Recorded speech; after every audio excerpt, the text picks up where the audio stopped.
Hello friends, welcome back my channel. फिर एक नई डिज़ाइन लेकर आया हूं और नई अंदाज में बनाकर दिखाएंगे, क्योंकि ये डिज़ाइन खूबसूरत और सिंपल भी बहुत ही बेहतरीन है।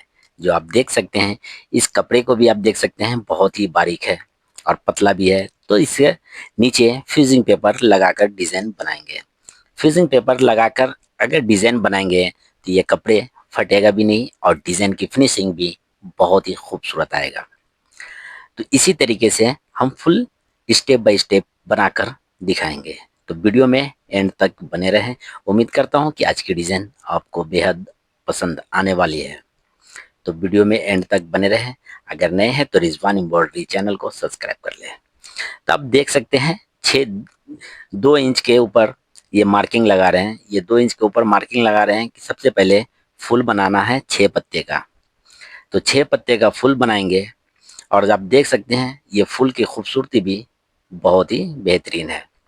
तो इसी तरीके से सारे 6 पत्ते का फूल बना लेना है और उसके बाद स्टेप बाय स्टेप आपको डिज़ाइन बनाकर दिखाएंगे। तो वीडियो में एंड तक बने रहें। अगर ये डिज़ाइन आपको पसंद आई तो ज़्यादा से ज़्यादा लाइक, कमेंट और शेयर करें। तो वीडियो में एंड तक बने रहें।